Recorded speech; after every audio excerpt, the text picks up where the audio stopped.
Where do you feel you are in terms of preparedness to fill out a bracket? Are you a number 1 seed, an 8-9 seed, a dangerous 12 seed, or are you a play-in game? I'm a play-in game right now. No, you're not. Yeah. Compared to this room, you're... Oh, in this room. Oh. In this room, you're Xavier right now. Yeah.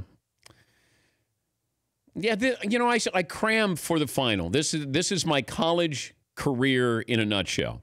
I would cram for a final. So I'd wait, the night before, and then I'll all of a sudden dive in. This past week, the past 2 weeks, I've been watching a lot more college basketball. And it's niche basketball, niche basketball. You're going out of your way to watch Southern Miss or something, LIU, Brooklyn. But you got to get ready. South Dakota State against South Dakota. Yeah, I'm all in. Let me see how Mike Daum is doing. I used to follow college basketball religiously. And I know that this happens when you're younger. You can remember everybody. You can remember every starting lineup. I can remember a starting lineup for UCLA's 1969 championship team, or Bill Walton's teams, or the Notre Dame team that beat UCLA. We just remember things because it was more important. We had less clutter in our lives, things that were less important back then. Life was pretty simple. And then you're trying to watch basketball now. And people are saying, oh, you're going to watch the selection show. I said, yeah, I'll get around to it. Oh, it's on TBS. Okay, I'll find it. Now, what do you think about them, releasing the brackets right away? I go, it's okay. I mean, do I like what it used to be? Yes. Do I like that anticipation when CBS was hosting it, and now it's going to be TBS? And TBS will do a fine job with it. It just... I did like the drama where you reveal the top part of the bracket, and then you look at the matchups and where they're going to be playing. Is Kentucky playing Indiana in Indiana? Like fun things like that. Now it's different. This will be the lowest viewed selection show in history. Like a camera on Oklahoma would be pretty cool this year. A camera on Notre Dame would be pretty cool this year. If Syracuse... those teams that are on the bubble, or the team that is going to end up playing the number 1 seed overall. Those are fun. I like the reactions there. They're going to have a studio audience. They're going to have a live studio audience for this selection Sunday. 300 people are coming in. I don't know what that's going to do. Like I'm not interested in your reaction sitting in a studio. I'm interested in the reaction of those who get in and don't get in. Not somebody from Smyrna, Georgia, who's coming in and going, oh, wow.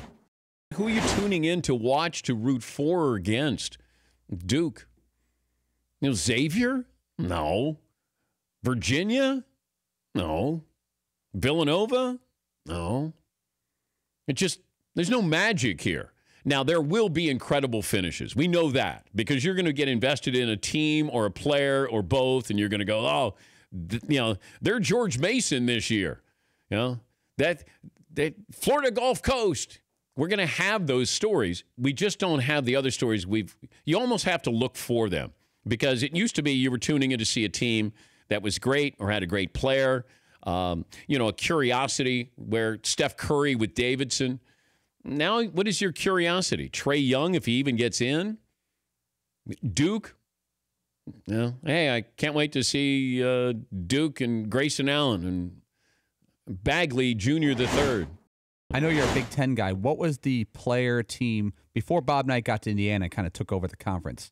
And when you were a kid, what was the team in the Big Ten? Ohio State was always pretty big.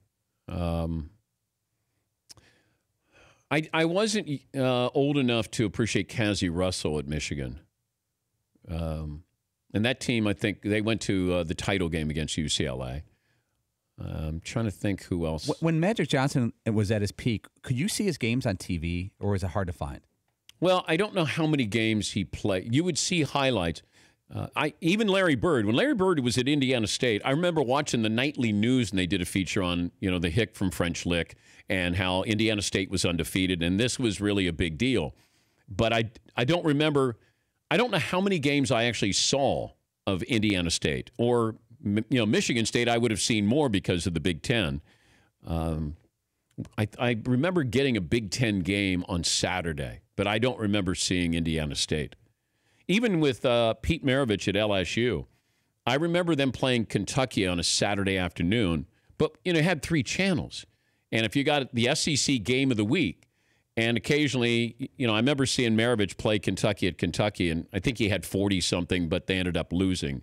But just to get to see him play on TV. For more Dan Patrick Show, tune to Audience Channel 239 on DirecTV or download the Dan Patrick Show app.